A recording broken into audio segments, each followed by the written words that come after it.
Welcome to Invest in Yourself, the Digital Entrepreneur Podcast. Join the Podcast Mogul Phil Better as he interviews successful entrepreneurs that make their living in the digital world. Now, let's join your host, Phil Better, and his special guest today on Invest in Yourself, the Digital Entrepreneur Podcast.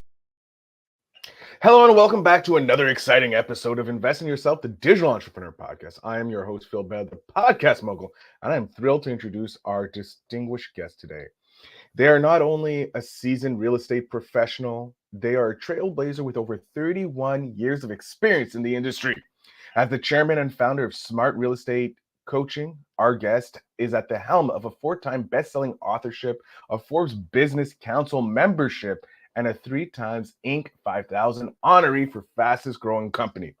He's on a mission to transform W-2 employees into creative financing real estate investors, and his track record speaks volume with over $100 million in transactions completed.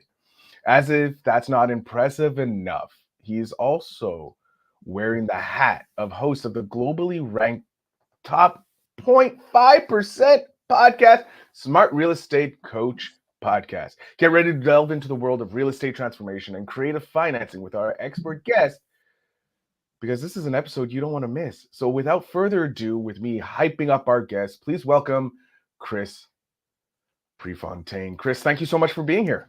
Hey, Phil, thanks for having me. You know, you're doing the intro and I'm thinking the show is Invest in Yourself and your last name is Better. How could you get, that's just perfect.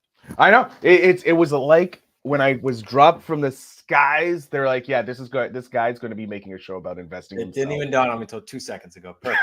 And I also like to make people feel better. But hey, look at that. Chris, I'm very happy to have you here. I was able to talk with your father, I believe. Yeah, your father earlier, on the podcast. I'm really excited to talk with you. So let's start with it. What's up? What is it about the world of entrepreneurship that you love? The world of entrepreneurship. The word freedom comes to mind. Mm-hmm. It probably comes to mind, Phil, because we did a survey of our Wicked Smart community, and that the reason that just dinged me right away when you said is that came up over and over and over again. Sort of a surprise to us. Like that was the number one thing people wanted. I'm like, bingo, that's what entrepreneurship is. It doesn't have to be real estate, of course.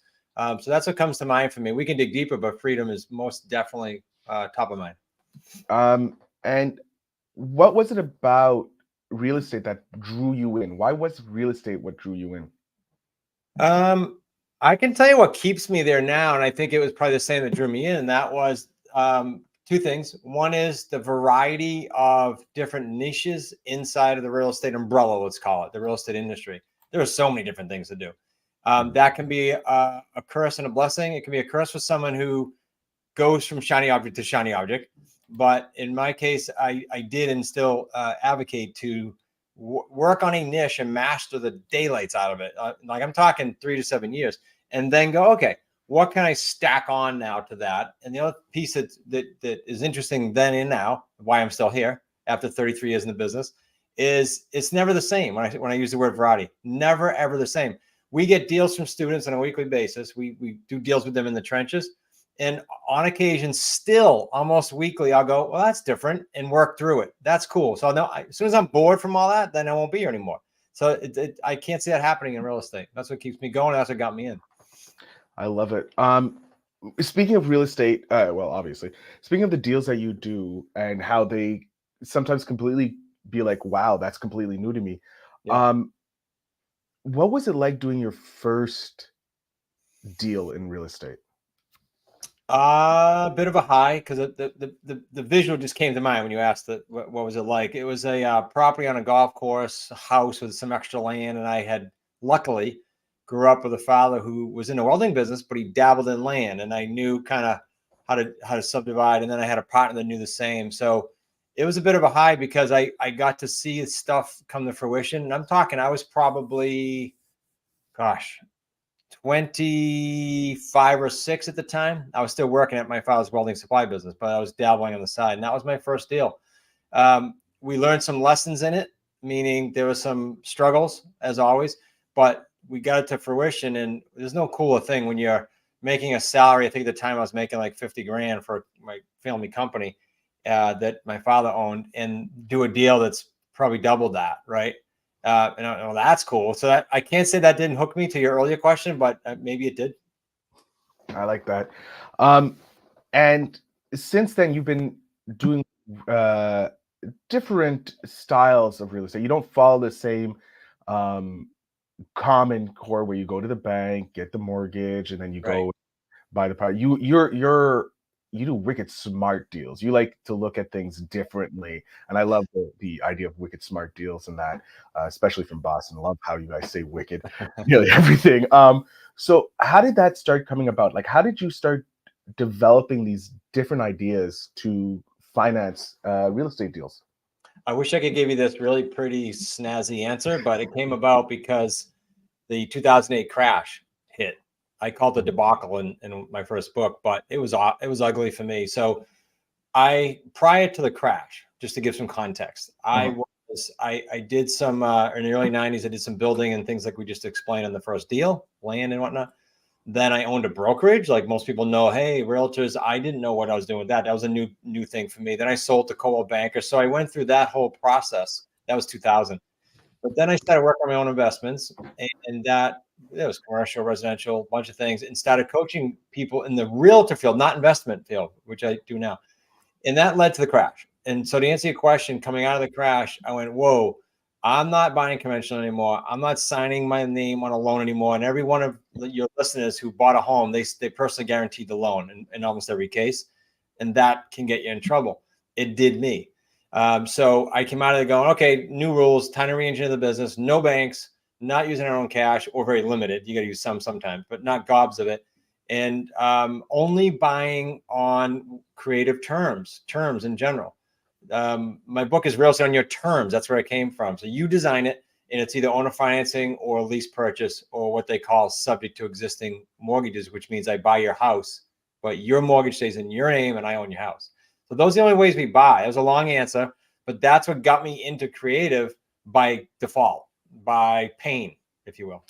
I like that. I like how a dark period, the 2008, where everybody just enjoyed so much fun times, created this new way of thinking, if you will. I'm very interested in the last point you said, how you do your creative thing, where the person still owes the mortgage, but you own the house. Now, when you're doing these deals, are you paying off that person's mortgage? No, great that you caught that, because that's not like we weren't diving deep into that, but you caught it.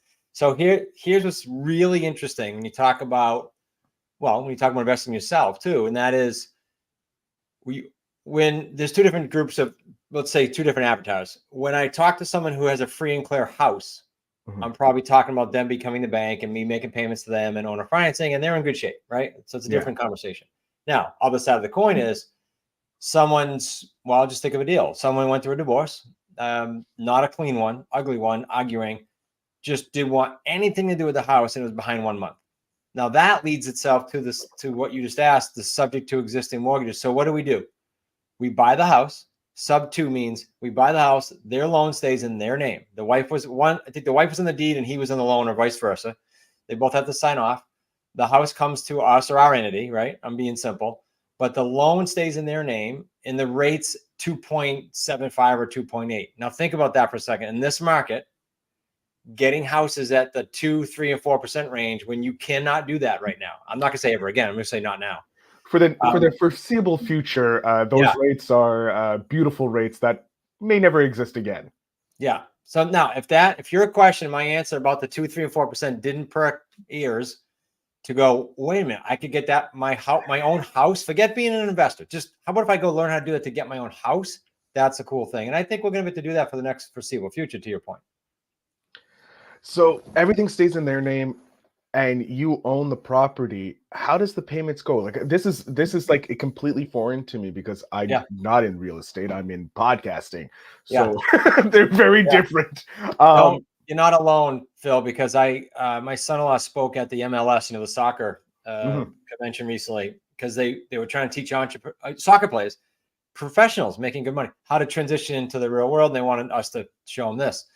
And one of the equity partners who buys billions of dollars worth of real estate had dinner with my son-in-law, Zach. I don't know if you had Zach on your show, but he said basically essentially, Zach, what, how are you doing that? So you're not alone. Yes, the loan stays in their name. They're the guarantor. The deed transfers to us until sometime we pay it off in the future. And we make the payments directly to the bank, just as a management company would. If you hired a management company to run a rental, it's the same thing, only we own it. Okay. So in essence, all you're doing is you're taking over the loan, but it stays in their name, and you're making the payments for them, and they're happy because they don't have to make those payments anymore. Okay. Yeah, like that couple was behind, sadly, right? Yeah. So they needed a fix yesterday, and we were the solution. I like that. I think that's an amazing way of doing it. You're helping out, but also you're getting that property, and you're not destroying your credit, trying to pick up another property in the the market. Geez, words. You think a podcaster would be able to speak words? All right, words can be hard. They definitely can be. When someone's jumping into the world of real estate, this is very interesting because a lot of the millennials don't have that security that our previous generations had. So they're looking for some wicked smart ways to get into the real estate market. What's a piece of advice that you would have for someone about to dip their toe, maybe not into the investing part, but looking to purchase their first house, because it's still an investment and probably can do the creative financing that you guys do over at Smart Real Estate Coach? Yeah, first of all, I don't know if you agree, and I'd love to hear if you do or not. The word, bravo to the millennials, because the word security is a joke, right? In the JOB, in the job world. We have been for the last 10 years helping people escape their JOB. So good for you if you didn't go that route. My son didn't go the college route and came running business with me. So good for you. Well, I mean, okay, so you're looking to buy your first house, or you're just looking to dabble. I think there's two different trains of thought here. One is find out. There's a lot of cool things in real estate, as I said earlier, right? Your first question. There's a lot of cool niches. So find out what gets you going. If it's just to learn a skill set to buy your own house, creative real estate for sure is a route, because you want it for you to keep. There are other niches though that are income generating niches that you can find out what resonates best with you. How do you do that? It's free. Right? Nowadays, you go on YouTube. I mean, we posted, I don't know how many deals now, 400, at least 300. There's a lot of deals that we post. And you just go look at them and follow the logic and what the seller did and the buyer did and go, yeah, that's for me. Or no, you know what? Not for me. Okay, then go find another niche and research that.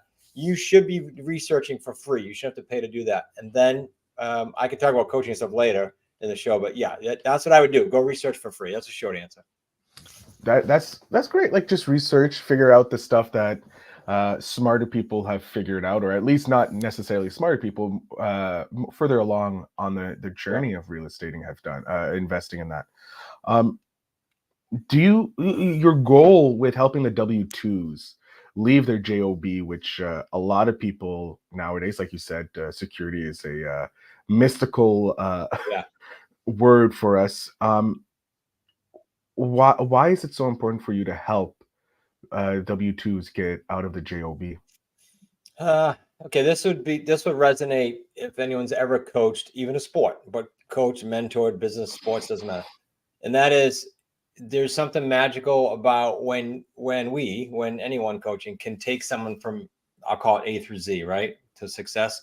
Mm-hmm. Most of our students don't have real estate background. Now, there are some that like had other niches and because of this market are gravitating to us. But by and large, historically, our company, they're new people. Rick just left his job last May. This guy not too far from me in the state of New Hampshire. 30 years, Phil, 30 years working for the government, left last May after being with us for, I don't know, a year or two. And that's pretty typical. So, and that lights me up because our mission, our company mission is to transform wannabe, let's say, people for real estate, wannabe investors to wicked smart real estate investors. And if that's our mission, what better way than to literally transform people's lives and move them into real estate? It's super, super cool. And then a lot of those guys end up guys and gals want to end up being coaches too. So that's our mission as a company, is a shorter answer. And we stick to the mission, and all the decisions are made by that. And one of them is let's help these people transition. I love how you have literally someone working for the government, which is like as everybody pretty much know, a primo job. Like it's really hard to get fired from the government unless you really mess up.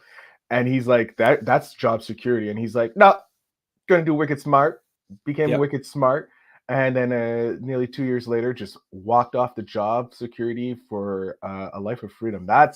If that's not a testimonial to the skills that you guys have, I don't know what would be. I should put some numbers to it to make it real. So I'll protect the person. Yeah. He had a nice salary. A Mhm. little over 6 figures. So say mid ones. And then we planned. We said, okay, we literally did a strategy for 2 days in a conference room with about 5 people. He was one of them. And the plan was to get him out. And he had all kinds of steps. But one of them, of course, was he needs income. I don't care what steps you have, right? So we create what's called 3 paydays in every deal. We trademarked it in US. And it allows people to have cash flow now, continuous, and then down the road cash flow. So you can predict. And he needs that. He's an engineer. Talk about an engineer brain. Like he needs the structure, right? Mhm. So he did his first, it's more now, but I think it was four deals, and they were all over 6 figures, all 3 paydays. It takes time. It doesn't go day one. It takes like 1 to 3 years to get that. But now that he has those on the books, he said, done, I can go. He like quadrupled his salary when they come to fruition, when they close out. So that's how and why we did that financially. Then every other step we can do with anyone.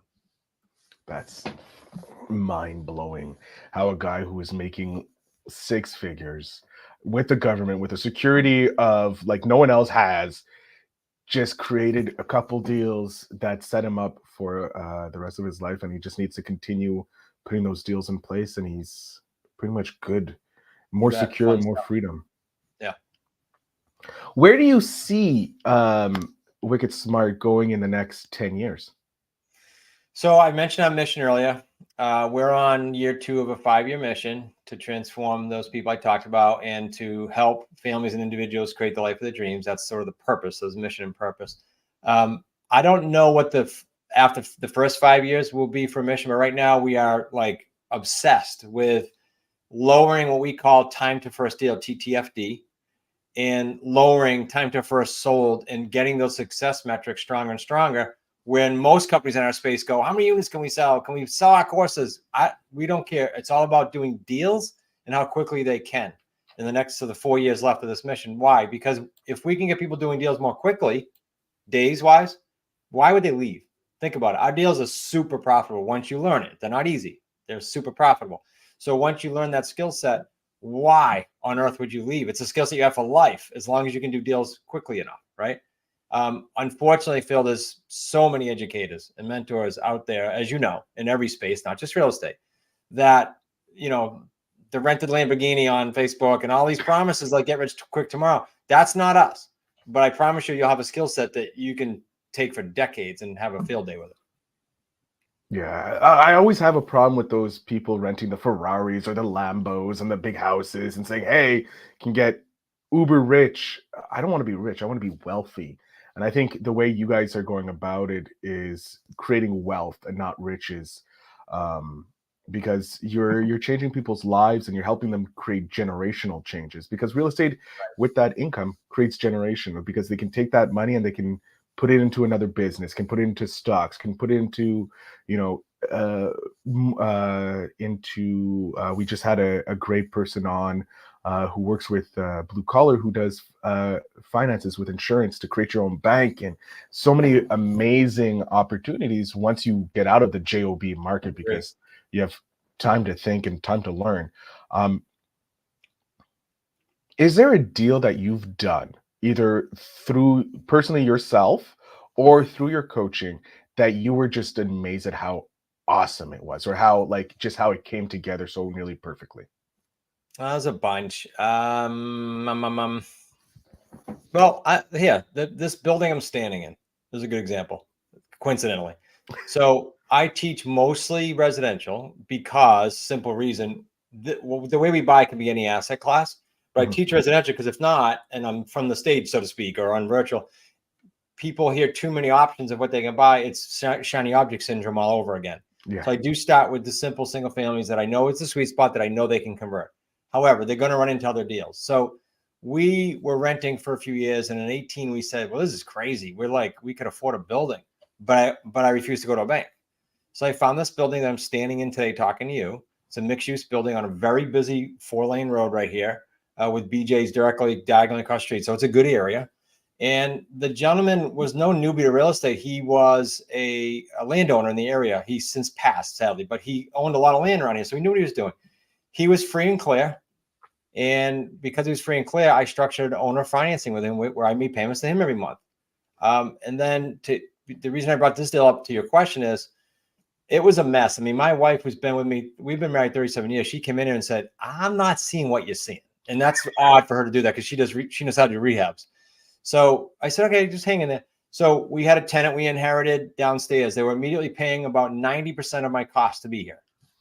Then with the 3 payday system we have, I just used the 3 paydays that were coming out of some of the other deals, and we used our subcontractors and we rehabbed this place. I mean, this guy hadn't put 20 cents in it in 20 years. Jesus. So fast forward. Last year we had what any landlord may have, and Allstate was the insurance agency, and they were notified that they had to change all these things, and they said, to heck with this, and they dropped the franchise. That just got rid of my great tenant that I had that supported the building, aside from my own companies being here.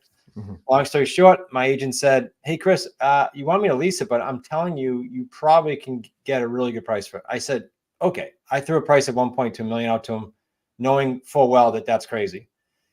In about 10 days, he got 3 offers, 1 asking, 2 above asking, and one of them was cash, no contingencies, no nothing, and close in 40 days. So we sold the building. I'm standing in someone else's building right now, and we're about to leave in 3 weeks.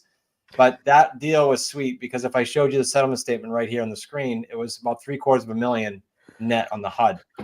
Now, there was no bank involved. That's the key point here. The profit's great, but if you buy a mixed-use building, if anyone has it's listening, you will go through grueling underwriting, and you will need a lot down. I bought it for $550,000. So no bank was involved, and we did it in about 30 days. So that's a long answer, sorry, but that's the coolest deal, I think, most recently. That is a phenomenal. I don't care that it was a long, because it's educational. It's teaching my audience, like, hey, again, you can have this amazing building.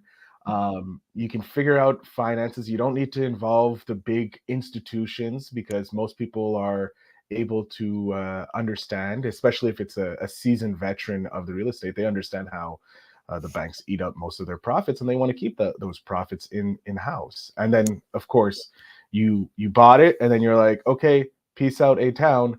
We don't need this building anymore, and you got a nice little dollars for it. That is great. That's an amazing deal. Yeah, fun too. I want to focus, because we're coming on to about the midway point here. I want to talk about investing in yourself, okay? Because it is a common theme among successful entrepreneurs. Can you share a specific practice, habit, or resource that has been game-changing for you personally in your journey, and how can inspiring entrepreneurs incorporate similar principles into their lives to sustain their growth and success? Yeah, super cool question. I mean, I always have some coaching or mentor going on in some area of my life, whether it's physical, mental, business, skill set, something. How does that come about? And I'll give you a couple specifics. It comes about by us saying, as a company and as individuals and as family members, hey, in the next 6 months or 12, what is it that we need to move the needle? What are we lacking? Like, what's next? And in 17, it was, you know what? I've been a solopreneur my entire life in real estate, and I've never scaled a business. So I started seeking who could teach me how to scale a business instead of just running on a solopreneur treadmill, which was fine, good money. We were introduced to several people. We fell in with elite entrepreneurs. They're out in Arizona, elite, E-L-I-T-E. I cannot say enough about them, Phil. When I'm on his show, he thinks I'm saying it because I'm on his show, but I sat in the room in December of 17, and he mapped out for me a $5 million plan and how this all work. And in my head, I'm going, yeah, that's cool. And the org chart looks cool, but I don't know. I never did it. Fast forward, you said it in the intro, we made Inc. 5,000 3 years in a row. We are hovering and probably will hit that number this year. Now, he did a 5-year goal. It took 6 maybe. But that was unheard of for me. And to be a founder and a chairman with amazing leadership versus me being the only one, that was my whole life. I just knew how to do that. That's a game changer. And that it's not overly expensive, relatively speaking, but it's not cheap. It was probably $3,000 a month for every year since then. The only year we took off was last year, 23. That's insane. I'd still be hustling, right? I'd still be hustling and doing my thing. Good, that's fine, but it wouldn't have gotten to where it is today. No, you wouldn't be the success you are today. Wouldn't be able to help so many W-2s get out of the JOB No, I'd be market. doing deals only. Yeah, you'd be down in the group. You went from working in your business to working on your business, which all solopreneurs and entrepreneurs need to learn to do at a point, Yeah. because that's the only way you get to scale. Because as you learn, we are the bottleneck in our business, us as 100%. entrepreneurs. There's only one of us, and we can only do so much.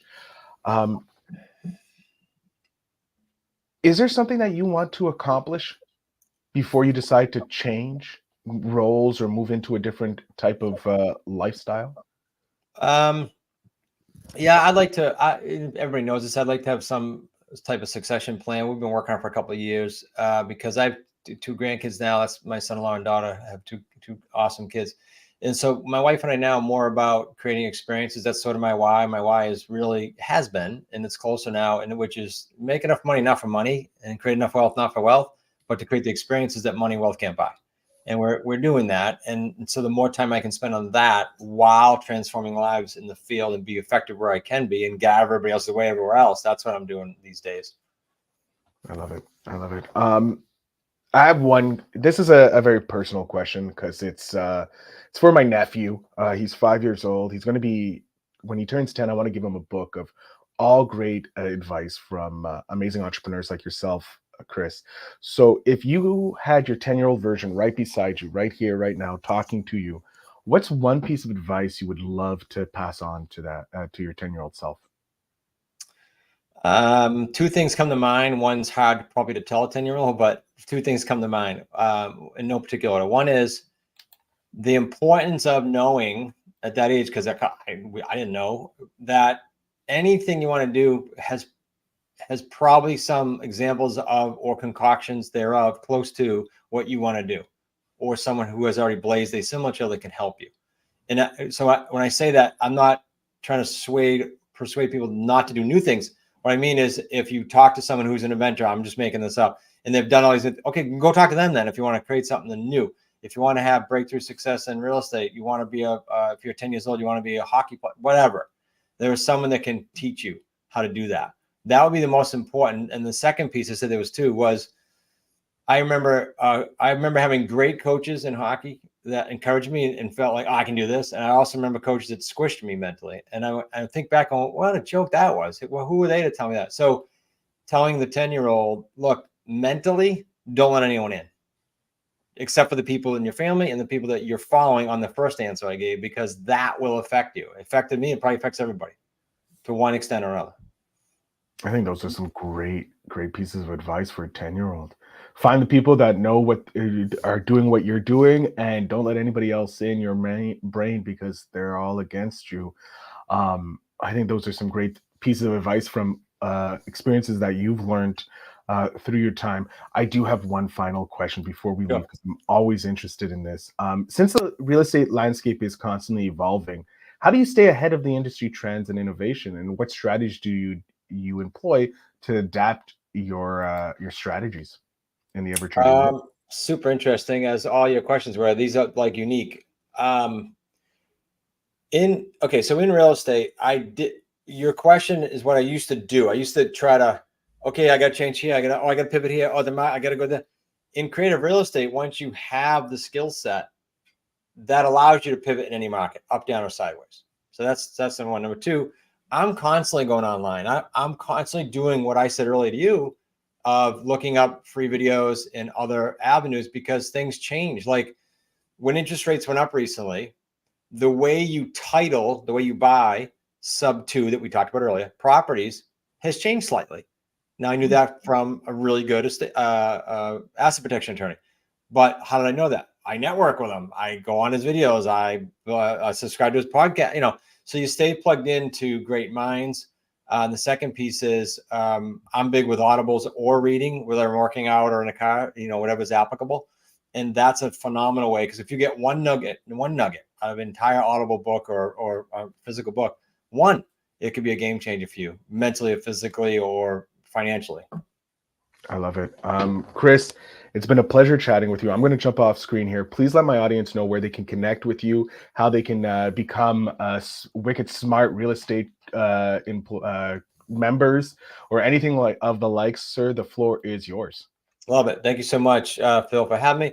So I said earlier, for free resources, I'd like you to have free resource. I'm going to send out, my office is going to send out from this very building, free physical copy of our book. Just go to Wicked Smart Books, wickedsmartbooks.com/Phil in the numeric number 1. So it's wickedsmartbooks.com/Phil1. Now, if you want to chat with me live, I'm all about getting on the phone with you. And if it's just to say, hey, Chris, how do you do what you said? Or how can I do that? Or how can I get rid of this roadblock? Just go to smartrealestatecoach.com/action. And I would love to get on the phone with you. I love it. Chris, thank you very much for giving the book to my audience for free. I have a copy. I've been reading it. It's amazing.